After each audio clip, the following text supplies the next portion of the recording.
말씀 마태복음 28장 19절 20절 말씀. 아마 여러분 성경 보지 않으셔도 아마 암송하실 수 있는 말씀이지 않을까 싶은데요. 가정에 계신 분들, 또 예배당에 모여 계신 분들, 마태복음 28장 19절 20절 말씀 다 같이. 그러므로 너희는 가서 모든 민족을 제자로 삼아 아버지와 아들과 성령의 이름으로 세례를 베풀고 내가 너희에게 분부한 모든 것을 가르쳐 지키게 하라. 볼지어다 내가 세상 끝날까지 너희와 항상 함께 있으리라 하시니라. 아멘. 할렐루야. 날씨가 많이 춥습니다. 또 코로나 때문에 우리 마음이 의도하지 않든 의도하든 또 긴장도 돼 있고 또 많이 닫혀 있는 것도 사실입니다. 그럼에도 불구하고 가정에서 예배 드리시고 또 이 예배당에서 예배 드리는 모든 분들에게 성령께서 마음 가운데 큰 은혜 주시기를 원합니다. 오늘 소요리문 다 91문, 92문, 93문 이제 성례에 관한 것인데요. 제가 91문을 읽고 쭉 설명을 하고 92문을 읽고 설명을 하고 93문을 읽고 설명을 하고 오늘 교리 살피는 것을 그렇게 마무리 짓겠습니다.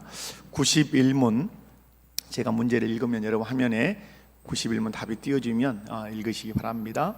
어떻게 하여야 성례가 효력 있는 구원의 방도가 됩니까? 성례란 성례 자체나 성례를 행하는 자에게 어떤 덕이 있어서가 아니요 다만 그리스도의 복주심과 또 성례를 믿음으로 받는 자들 속에 성령의 역사로 효력 있는 구원의 방도가 됩니다. 아멘. 자, 성례 마지막 93문에 성례가 무엇입니까? 라는 이제 질문이 나오지만 다시 처음 시작하면 성례가 무엇입니까? 성례는 거룩한 예식. 왜 거룩한 예식입니까? 주님이 세우셨기 때문에 거룩한 예식이죠. 이 성례는 무엇입니까? 세례와 성찬이지요. 그래서 우리 교회 안에는 이 성례 딱 이 세례와 성찬만 있다. 근데 이 성례가 효력 있는 구원의 방도가 어떻게 되냐 이 말이죠. 그러니까 이 성례, 세례나 또 성찬을 우리가 이렇게 행할 때 그것이 우리의 구원을 향해서 어떤 효력 있는 그런 도구가 되느냐 하는 거죠.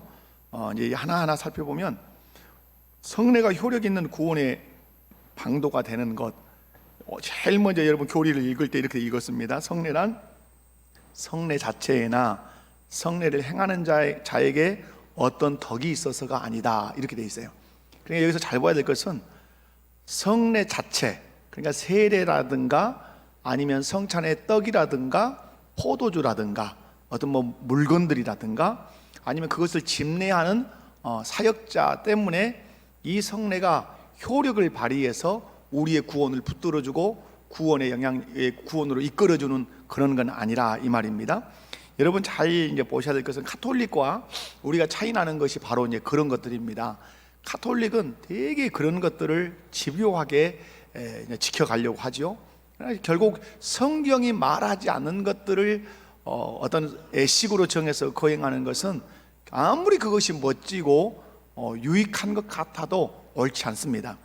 여러분 우리가 성례를 행할 때 떡이 있고 또 포도주가 있고 또 세례를 베풀 때 물이 있습니다.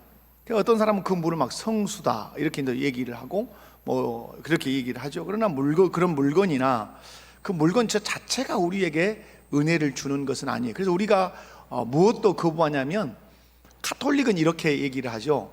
떡을 먹을 때 우리가 떡을 먹을 때 먹는 순간에 화채 변한다는 거죠. 몸으로, 누구의 몸으로 변한다는 거죠? 예수님의 몸으로 그것이 먹는 순간에 변한다고 봐요. 이게 가톨릭의 화채설이에요. 우리는 그렇게 받지 않아요. 우리는 영적 임재설 또는 기념설 이렇게 얘기를 하죠. 그러니까 뭐냐면 떡을 먹을 때 그 떡이 진짜로 화학적 반응을 일으켜서 주님의 몸으로 바뀌는 건 아니라는 것이죠. 그래서 여러분이 잘 기억하셔야 될 것은 세례의 물이나 성찬에서 사용하는 떡이나 아니면 포도주 그거 자체가 어떤 효력을 발휘해서 우리의 구원을 붙들어 주는 것은 절대 아니라는 거죠. 그것을 세례를 집례하는 사람, 성례를 또 성찬식을 집례하는 목사가 구원의 어떤 그 효력을, 그 방도를 드러내는 그런 건 아니에요. 그냥 사람일 뿐이고 도구일 뿐이에요. 아무것도 아니에요. 그래서 여러분, 카톨릭은 사제가 고해성사를 받잖아요. 그죠? 카톨릭은 사제가 받아요. 사제의 역할이 그래서 대단히 중요한 거예요. 우리는 그렇게 얘기하잖아요. 여러분이 저한테 죄를 고백하지 않지 않습니까? 왜? 저도 죄인이고 여러분도 죄인이기 때문에, 그리고 중보자는 한 분 예수밖에 안 계시기 때문에 우리는 오직 예수님께 우리가 직접 기도하고 회개할 뿐이죠. 그러므로 여러분이 성례가 효력 있는 구원의 방도가 되는 데 있어서 물이나 떡이나 포도주, 그걸 집례하는 사람이 그 효력 있는 구원의 방도의 역할을 한다 하지 못한다, 절대 하지 못한다 하는 사실을 꼭 기억하시면 좋겠습니다. 그리고 성례에 내가 그냥 참석했다 해서 그 성례가 효력 있는 구원의 방도로 내게 은혜를 끼치는 건 아니라는 사실도 기억하시면 좋겠어요. 그렇다면 그리스도께서 어떻게 할 때 우리에게 그것이 세례나 성찬식이 효력 있는 구원의 방도로 우리에게 역사하는가? 우리 교리문답을 보면 그 다음에 이렇게 돼 있어요. 다만 그리스도의 복주심과, 이렇게 돼 있어요. 다만 어떤 것과? 그리스도의 복주심이 있어야 성례가 우리에게 효력 있는 구원의 방도가 될 수 있단 말이에요. 그러니까 여러분이 복 개념을 잘 이해하셔야 돼요. 우리는 복 그러면 물질적인 것을 가장 많이 생각해요. 돈, 건강, 사회적인 지위, 물론 이것도 하나님이 우리에게 주시는 복인 줄로 믿습니다. 그러나 이것과 비교될 수 없는 복들이 뭐죠? 영적인 복이죠. 제 용서함을 받은 복, 하나님의 자녀가 되는 복, 하나님 나라 들어가는 복, 그리고 그 구원의 은혜를 내가 누릴 뿐만 아니라 내세 하나님 나라에 들어갈 때까지 성례와 같은 이런 구원의 방도를 가지고 효력 있게 나를 이끌고 가시는 이런 것들이 다 우리에게는 복이라는 사실이죠. 그런데 이런 것들을 복으로 잘 인식을 안 하려고 그래요. 그런 복을 잘 사모를 하지 않는단 말이에요. 그런데 우리가 성례, 세례와 성찬이라고 하는 이 성례가 우리에게 효력 있는 구원의 방도가 되는 길은 그리스도께서 우리에게 뭘 주실 때? 복을 주실 때만 그 성례가 효력 있는 구원의 방도로서 우리에게 은혜를 끼친다는 것이에요. 그래서 여러분, 효력 있는 구원의 방도가 되게 하기 위해서 성찬에 참여하는 자들에게 바울 사도가 간곡하게 부탁을 하죠. 너희가 성찬에 참여할 때 먼저 자기를 어떻게 해라? 살펴야 된다. 자기를 살펴라. 내가 죄를 지은 것은 없는가? 주의 피를 더럽힌 적은 없는가? 주의 말씀을 어긴 적은 없는가? 자기를 잘 살펴야 그 사람에게 주님이, 그리스도께서 뭘 주신다는 거죠? 복을 주신다는 거죠. 그리고 뒤에서도 나오지만 내가 성례에 참여할 때 그리스도께서 나에게 복을 주시도록 내가 무엇으로 반응하는 거죠? 믿음으로 반응하는 것이죠. 그리고 사모함으로 그 성례에 참여할 때 그리스도께서 그 사람에게 복을 주신다고 하는 사실이에요. 여러분, 고린도전서 3장 7절 말씀은 이 성례와는 관련이 없는 말씀이지만은 전체적인 하나님 나라와 교회 사역과는 밀접한 관련이 있는 말씀이죠. 그런즉 심는 이나 물 주는 이는 아무것도 아니로되, 심는 사람이 있어요. 그리고 물 주는 사람이 있어요. 아볼로 얘기를 하고 바울 자기 자신 얘기도 하고 그러잖아요. 심는 사람도 있고 물 주는 지도 있어요. 그런데 사람이 할 수 없는 일이 있어요. 그게 뭐죠? 자라게 하는 것은 사람이 할 수 있는 건 아니에요. 사람이 심어요. 씨를 심고 사람이 물을 줘요. 그러나 거기서 싹이 나고 자라서 열매를 맺게 하는 영역은 누구 영역이라는 거죠? 하나님의 영역이라고 하는 것이죠. 우리가 성례를 거행합니다. 세례가 있고 성찬이 있어요. 우리가 세례를 엄숙하게 행하고 성찬을 거룩하게 행합니다. 아무리 우리가 멋지고 거룩하게 폼을 싹 잡았다 할지라도 그것을 은혜되게 하시도록 복을 그리스도께 주지 않으면 한 사람도 여기서 은혜를 누릴 수 없다는 것이죠. 심고 물을 주듯이 우리가 성례를 철저하게 준비를 했지만 그것을 복이 되도록 하시는 분은 누구시라는 거죠? 그리스도라고 하는 사실이죠. 이것을 놓치시면 안 된다는 거죠. 우리가 뭔가 폼을 잡았으니까, 우리가 세례할 때 물그릇을 금그릇으로 만들었으니까, 성찬기를 그냥 진짜 금덩어리로 갖다 만들었으니까 여기에 은혜가 있을 거다, 그런 건 아니라는 거죠. 그냥 사기 접시에다가 물을 떠왔다 할지라도, 그죠? 스된 그릇에다가 떡을 갖고 왔다 할지라도 우리 주님께서 거기에 복을 주시기로 작정하시면 우리의 성례가 효력 있는 구원의 방도가 되어서 참여하는 모든 사람들에게 은혜가 되도록 하신다는 사실, 분명한 사실은 그리스도께서 복을 주실 때만 성례가 효력 있는 구원의 방도가 된다. 그러므로 성례에 참여할 때 여러분이 이미 세례를 받아서 성찬에 참여한다면 하나님 내게 복을 주세요, 구원의 방도로서 효력 있게 이 성찬을 우리에게 쓰시기를 원합니다, 그 기도를 하셔야 된다는 얘기죠. 우리 이미 세례를 받았어요. 근데 누군가가 세례를 받아요. 그럼 우리가 그를 위해서 어떤 기도해야 돼요? 주님, 저 세례가 그냥 하나의 행사가 아니고 하나의 예식이 아니라 저 세례를 받는 자에게 그리스도께서 복을 주시기 원합니다.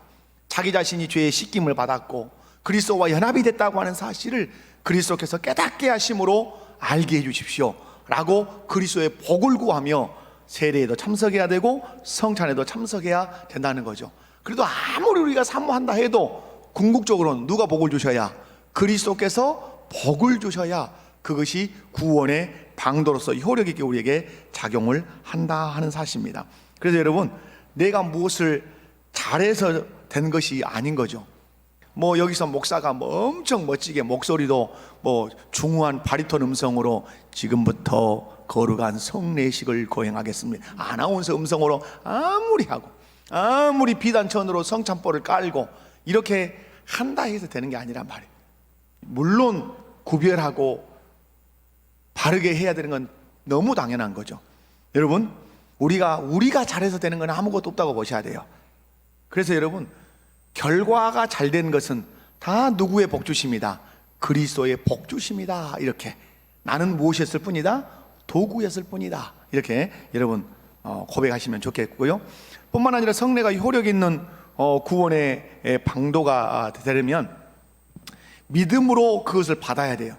믿음으로 받고 믿음으로 받는 자들 속에서 누가 역사해야 되죠? 성령이 역사해야 돼요. 여러분, 우리의 옛적인 그 은혜의 방편이 세 가지라고 말씀을 우리가 교리에서 배웠어요. 하나는 뭐예요? 말씀이죠. 또 하나는 뭐죠? 기도죠. 또 하나는 뭐죠? 성례죠. 이 세 개가 우리에게 은혜를 주는 그 방편들이란 말이에요. 그런데 아무리 이것이 있다 할지라도 말씀이 오해를 하지 않으셔야 됩니다. 이런 대목은 말씀 그 자체로 그냥 내가 읽는다 해서 그 말씀이 내게 은혜를 끼치는가? 그러지 않죠. 이해 가시죠? 말씀을 내가 성경을 66권을 백독을 했다 해서 그 읽음 자체가 내게 은혜를 끼치는가? 구원의 방도로서 효력을 내게 주는가? 그건 아니라는 거죠. 내가 말씀을 읽지만 내가 읽을 때 내 안에 누가 들어오셔서, 성령이 들어오셔서 그 말씀을 밝게 깨닫게 하시고 그 말씀이 나에게 적용되는 말씀이라고 알려주실 때 그 말씀이 나를 구원으로 이끄는 효력 있는 방도가 된다는 사실이죠. 그래서 말씀, 성례, 기도, 이 세 가지가 은혜의 방편이긴 하지만 반드시 이 세 가지를 누가 붙들고 쓰셔야? 성령이 붙들고 쓰실 때만이 이것이 구원의 방도로서 효력 있게 우리 안에서 역사한다는 사실이에요. 그래서 여러분, 우리가 예배에 참석할 때, 아니면 기도할 때, 성례에 참여할 때, 아니면 말씀을 읽을 때, 그 무엇보다도 간절히 기도해야 되는 것이 무엇입니까? 성령님 역사해 주시옵소서. 이 기도가 가장 중요한 것이에요. 설교를 들을 때도 여러분이 내가 영리하니까, 가장 어리석은 그 청중이 누굽니까? 그냥 옳은가 틀린가 잘한가 못한가 판단하는 자. 물론 판단을 절대 하지 말라는 건 아니죠. 이 강단에서 거짓된 것이 선포가 되면 이건 거짓된 거라고 말할 수 있어야 되죠. 그런데 처음부터 끝까지 내가 내게 주시는 말씀이 아닌 내가 그것을 하나하나 선별해보는 그런 어떤 사람으로 말씀을 받으면 안 된다는 것이요. 여러분이 말씀을 읽을 때, 말씀을 들을 때, 성례에 참여할 때, 기도할 때 누가 역사하셔야 됩니까? 성령이 역사. 여러분, 아무리 우리가 많이 기도를 해도 우리의 기도가 하나님 앞에 상달이 되려면 누구의 은혜가 있어야 합니까? 성령의 역사하심이 있어야 되죠. 성령의 역사가. 여러분, 우리가 기도할 때 성령이 주시는 은사를 우리 받죠. 방금 제가 말한 것처럼 은사를 누가 주셔 봤습니까? 기도할 때 성령이 주셔야 내가 은사를 받는단 말이에요. 내가 받고 싶다 해서 받는 게 아니라는 거예요. 그러므로 성례에 참여할 때 여러분이 무엇으로 받아야 돼요? 믿음으로 받아야 돼요. 자, 성례 중에 하나가 세례입니다. 세례에 참여할 때 믿음으로 그 세례를 받는다는 말은 내가 물로 뿌림을 받을 때 내가 나의 더러운 죄가 씻어졌음을 내가 이미 고백했지만 내가 그렇게 믿습니다. 그리고 내가 물에 뿌려지는 순간 나는 죽은 자입니다. 그리고 예수님을 믿음으로 내가 다시 살았습니다. 나는 이런 모든 것들을 무엇으로 받는다고요? 믿는 거예요. 그리고 떡을 취할 때, 잔을 들 때 우리 주 예수님께서 나의 죄를 위하여 이렇게 살을 찢기셨다고 믿음으로 받는 거예요. 잔을 마실 때 우리 주님이 나의 죄를 위해서 이 붉은 피를 쏟으셨다는 사실을 믿음으로 받는 거예요. 믿음으로 받을 때 믿음으로 받는 자 속에 누가 들어오셔서 성령이 오셔서 역사하신다는, 믿음으로 받지 않는 자 속에 성령이 역사하실 수는 없는 거죠. 그러므로 내 안에 성령이 들어오셔서 역사하시는 길은 가장 근본적인 것은 예수 그리스도를 구주로 믿는 거죠. 그리고 그가 하신 사역들을 믿음으로 받아들일 때 내 안에 성령이 그것들을 은혜의 도구로 구원을 이끌어 가시는 방도로 효력 있게 사용하신다고 하는 사실에, 그러므로 우리 모든 성도님들이 성례를 구경하듯이 참여하시면 안 되고, 성례에 참여할 때 무엇으로 그걸 받겠다? 제가 믿음으로 받습니다. 세례 내가 믿음으로 받습니다. 성찬 내가 믿음으로 받습니다. 주님이 나를 위해서 찢기신 살, 나를 위해서 흘리신 피 내가 믿습니다. 그 믿음으로 내 마음으로 내가 받아들입니다 라고 할 때 누가 우리 안에서 역사하신다고요? 성령이 역사하셔요. 여러분, 가장 복된 성도, 가장 복된 교회가 누구입니까? 어떤 곳입니까? 그 안에서 누가 역사하셔야? 성령이 역사하셔야. 아멘. 내 안에, 여러분 안에, 우리 교회 안에 누가 역사하셔야? 성령이 역사하셔야. 인류의 비극이 무엇입니까? 노아 시대의 비극이 무엇입니까? 성령이 떠나신 거예요, 사람들에게서. 그리고 사람의 몸이 뭐가 된 거예요? 육체가 된 거예요. 여러분, 늘 말씀드리지만 다윗이 밧세바를 범하고 나서 시편을 기록할 때 그가 가장 괴로워하고 가장 두려워했던 것이 무엇입니까? 자기 몸의 질병, 자기의 죽음, 그런 게 아니었어요. 밧세바를 범한 후에 다윗이 가장 두려워했던 것은 주의 성령이 자기에서 떠날 것 같다는 것에서 가장 두려워했어요. 그래서 다윗은 하나님 아버지 앞에 간구했어요. 주의 영을 내게서 거두지 마시옵소서. 무엇이 주의 영을 떠나게 한다는 것을 다윗이 안 거죠? 죄는 거룩한 성령을 내 안에 거하시지 못하게 한다는 사실을 뼈저리게 그 사람이 느낀 거죠. 그래서 그가 열을 띄우며 눈물을 흘리며 뼈가 이렇게 흔들리도록 그가 기도한 것은 그 죄 자체도 있지만 그 죄로 인하여 내 안에 거하셨던 거룩한 영, 성령이 떠나실 것 같다는 느낌이 영적으로 확 온 거죠. 그래서 그가 금식하고 눈물로 그렇게 기도할 때 애처롭게 하나님 앞에 간구한 게 주의 영을 내게서 거두지 마시옵소서. 아무리 이 세상의 모든 것을 다 쥐었다 할지라도 주의 영이 거하지 않는 사람은 고깃덩어리일 뿐이죠. 육체일 뿐이란 말이에요. 가난할지라도 병들었다 할지라도 예수를 믿는 내 안에 성령이 거하시면 내 몸 성령의 전이고 주님이 나를 통해서 일하시고, 아멘. 여러분, 그래서 기도합시다. 내 안에 늘 성령이 역사하시도록, 우리 교회 안에 성령의 충만한 역사가 있도록, 아멘. 예배 때, 찬송할 때, 기도할 때, 성례를 거행할 때 그 안에서 누가 일하시도록, 성령이 일하시는 교회가 되도록 여러분 기도하시기를 주님의 이름으로 축원합니다. 그래서 성례를 받을 때 무엇으로 받아라? 믿음으로 받아라. 그리고 누가 역사하시기를 기도해라. 성령이 우리 안에서 역사하시기를 기도할 때 그 성령이 그 은혜의 방편인 것들을 우리 안에 쓰셔서, 특별히 성례를 쓰셔서 구원의 효력 있는 방도로 우리를 이끌어 가신다 하는 거죠. 자, 92문을 띄워주시면 우리 함께 읽도록 합니다. 자, 성례는 무엇입니까? 성례는 그리스도께서 세우신 거룩한 예식으로 이 예식 가운데 그리스도와 새 언약의 은혜가 감각적인 표로서 믿는 자에게 표시되며 인쳐주고 적용됩니다. 아래쪽이 조금 어렵죠? 이제 띄워줘 보시면 감각적인 표로서 믿는 자에게 표시되며 인쳐지고 적용됩니다. 어렵죠? 그런데 안 어려워요. 자, 제가 이제 설명을 할게요. 여러분, 성례는 누가 세우는 예식입니까? 예수님이 세우시는 예식이죠.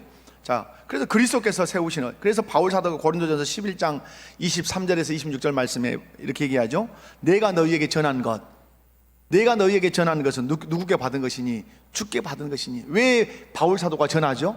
마태복음 오늘 28장 19절 20절 읽었는데 전하라 그랬죠. 그래서 바울 사도가 전하죠. 그럼 누구께 받아서? 주께 받아서. 언제? 예수님께서 잡히시기 전날 밤에 제정하신 그 예식을 받아서 지금 전한다. 여러분, 언제까지 성례를 거행해야 되죠? 언제까지? 여러분, 고린도전서 11장 26절을 보면 그가 오실 때까지 전한다. 그래서 너희가 이 떡을 먹으며 이 잔을 마실 때마다 주의 죽으심을 그가 오실 때까지 어떤 것이다? 전하는 것이다. 그러므로 교회는 세례와 성찬을 언제까지? 주님 다시 오시는 때까지. 그래서 저도 많이 좀 다시 생각하는 부분이 이제 있어요. 뭐냐면 실상은 원래는 성찬을 매주마다 하게 돼 있어요. 매주일마다 하게 돼 있단 말이에요. 그런데 어느 순간 1년에 2번 행사가 돼버린 것이 사실이에요. 그런 것처럼 느껴지는 것이, 우리 행사로 치르지는 않고 거룩한 예식으로 하지 말고 행사처럼 느껴질 때가 있단 말이에요. 왜 여러분 성찬을 매주마다 행해야 되는데 교회가 성찬을 이렇게 한 번씩 횟수를 빼서 상반기에 한두 번, 하반기에 한두 번 이렇게 하게 됐을까요? 여기는 편리주의가 들어온 거죠. 성도들이 예배 시간을 몇 시간만 드리고 싶어 한다? 1시간만 드리고 싶어 한다. 예배 끝나면 예식장을 가려고 한다. 이런 것들이 이제 보이지 않게 이렇게 오는 거죠. 이 온단 말이에요. 그렇게 길게 예배 드려가지고 우리가 어떻게 예식장 가겠습니까? 이렇게 되니까 이제 꼭 그런 건 아니지만 그런 것도 있다 이 말이죠. 분명한 것은 주님 오실 때까지 성례를 계속해서 거행해야 되죠. 왜? 그것을 통해서 우리 주님은 우리에게 뭘 주신다고 하셨습니까? 은혜를 주신다고 하셨습니까? 은혜를 주신다고 했으니까 늘 그걸 행해야 되죠. 근데 밀치면 밀친 만큼 우리에게 주실 은혜가 사라지는 것이죠. 뿐만 아니라 이 예식의 영적인 의미가 뭔가, 이건 아까 이제 감각적인 표 이런 건데요. 이런 거예요. 성찬이나 세례는 다 어떤 거죠? 눈으로 보는 거예요. 보이는 말씀이라 그랬죠. 보이는 설교. 그러니까 세례는 눈으로 보는 거죠. 다 이렇게. 성찬도 눈으로 보는 거죠. 그리고 어떤 거예요? 만져지는 거예요. 물로 만져지고 느껴지는 거죠. 감각적이라 이 말은 눈으로 보는 것이고, 그리고 만져지는 것이고, 우리의 오감이 다 활용되는 이 예식이 이 성례예요. 오감으로 하나님의 역사를 느끼는 거예요. 그게 외적인 표지인데, 그러면 눈으로 보이고 오감으로 느껴지는 이런 감각적인 이 표지들이 그냥 그대로만 있냐니요. 그것이 의미하는 바가 있다는 거죠. 물세례에 물이 의미하는 바가 있는 거죠. 세례가 의미하는 바가 분명히 있는 거죠. 눈으로 보고 만져지지만, 떡을 떼지요. 떡을 만져서 먹죠. 다 느껴지는 거죠. 그런데 그것으로 끝나는 것이 아니라 그것이 의미하는 바가 있다는 거죠. 포도주를 마시죠. 붓죠. 물로 되어 있는 액체죠. 마시죠. 그것으로 끝나는 것이 아니라 우리에게 의미하는 바가 있다고 하는 사실이죠. 이건 뭐냐면 눈으로 보고 만져지고 느껴지고 이렇게 감각적으로 하는 거죠. 그래서 그것을 범으로 말미암아서 뭘 기억하는 거죠? 주님과의 언약. 내가 너를 위하여 이렇게 살을 찢기고 피를 흘려서 너를 구원했다. 내가 구원하기로 했는데 이렇게 구원했다라고 하는 주님의 언약을 기억하는, 마치 결혼하는 신랑과 신부가 반지를, 애물을, 그 반지를 주면서 당신과 나는 언약 관계라고 하는 것을 반지로 보이는 것처럼, 떡과 잔을 우리가 들면서 주님과 우리는 어떤 관계라? 언약의 관계라. 절대 우리 주님이 우리를 버리시지 않는다. 왜? 당신의 살을 찢기고 당신의 피를 흘려서 나를 구원하셨기 때문에 우리 주님은 나를 절대 버리시는 일이 없다 하는 이 언약을 확인하는 시간이에요. 아멘이십니까? 그래서 여러분이 성찬에 참여할 때 예수님이 우리를 위해서 죽으셨다만 생각하시면 안 되고, 나를 위해서 죽으신 그 주님이, 살을 찢기고 죽으신 그 주님이, 피를 흘리시고 죽으신 그 주님이 어찌 나를 버릴 수 있겠는가? 내가 주님을 버렸으면 버릴지 몰라도 우리 주님은 절대 나를 버리시지 않는다고 하는 이 언약을 확인하는 거예요. 그래서 오늘 교리 문답에 보면 인치는 것이다, 도장을 찍는 거다. 우리의 은혜, 우리 안에 은혜의 그 도장을 확 찍어주는 것이에요. 여러분, 그래서 여러분 이 성찬을 볼 때, 세례를 볼 때 감각적이고 외적인 거란 말이에요. 눈으로 보는 것이고 만져져, 우리 오감으로 다 느끼는 걸로 성례의 도구들을 주셨단 말이에요. 그런데 이 눈으로 보고 만져지고 오감으로 느껴지는 것들로 줬는데 그 속에는 어떤 것이 있다? 영적인 의미가 다 들어있다. 가장 중요한 게 뭐다? 너와 나는 어떤 관계다? 언약 관계다. 이건 신의 산 언약과도 비슷하죠. 이스라엘 백성에게 하나님이 끊임없이 말씀하는 게 뭐죠? 너와 나는 언약 백성, 언약 관계라고 얘기하시는 거죠. 근데 언약을 항상 누가 깨뜨립니까? 구약을 보면 이스라엘 백성이 깨뜨리죠. 주님은 깨뜨리시지 않아요. 누가 주님으로부터 우리가 자꾸 언약을 깨뜨리겠습니까? 우리가 깨뜨리죠. 그런데 우리 주님은 그 언약을 불변하게 붙들고 계셔서 끝까지 우리를 구원하십니다. 우리가 열왕기 상하, 역대 상하를 읽어보면 다윗의 가문을 얘기할 때 끝까지 하나님이 다윗과의 맺은 뭘 붙들고 얘기하십니까? 다윗과의 붙은 그 언약 얘기를 계속 하십니다. 그러면서 다윗의 집안을 등불로 얘기하죠. 죄지어서 다윗 그 유다 가문이 그 등불이 꼭 꺼질 것 같습니다. 근데 하나님이 말씀하죠. 그 등불 꼭 꺼질 것처럼 죄를 짓는데 내가 꺼뜨리지 않을 것이다, 이렇게 말씀해. 힘이 없어서 조금만 새바람, 조금만 산들만한 바람만 불어도 꺼져버릴 것 같은 다윗 가문의 그 등불인데 하나님은 어떻게 하신다고요? 내가 꺼뜨리지 않을 것이다. 이유가 뭐죠? 내가 언약을 맺었기 때문이다. 누구와? 다윗과 내가 언약을 맺었고 저 아브라함과 언약을 맺었기 때문에 이 등불을 내가 절대 끄지 않는다. 그 주님이, 그 하나님이 예수님과 우리를 언약 관계로 맺으시고 살을 찢기고 피를 흘려서 우리를 구원하셨죠. 그 주님이 우리를 버리실 수 있어요? 여러분, 그건 상상할 수 없는 거예요. 그건 있을 수 없는 일이에요. 절대로 우리를 그래서 여러분 성찬을 참여할 때 여러분 기억하셔야 되죠. 주님과 나는 어떤 관계다? 언약 관계다. 주님은 절대 나를 버리시지 않는다. 자, 93문입니다. 마지막 93문. 자, 너무 답이 짧죠? 자, 신약의 성례는 무엇입니까? 신약의 성례는 세례와 성찬입니다. 자, 신약의 성례는 왜 신약의 성례 그랬을까요? 구약에도 성례들이 있죠. 거룩한 예식들이 많이 있죠. 제사 자체가 거룩한 예식이잖아요, 구약에. 근데 그것을 구약을 놔두고 신약의 성례는 무엇과 무엇이다? 세례와 성찬이다. 누가 제정하셨습니까? 우리 주님이 제정하셨습니다. 마태복음 그래서 28장 19절 20절에서 이 세례 주고 이 성찬을 행하는 일을 계속하도록 우리에게 하신 것이죠. 사랑하는 성도 여러분, 오늘 이 말씀 붙들고 성례의 의미를 깊이 새기시면서 신앙생활 하신다면 여러분의 가슴 안에, 심령 안에 더 큰 은혜가 있을 줄로 믿습니다. 우리 함께 찬송합시다. 오늘 찬송하면서 합심해서 좀 기도합시다. 합심해서. 자, 259장 가정에 계신 분들 정신 바짝 차리고, 시청자들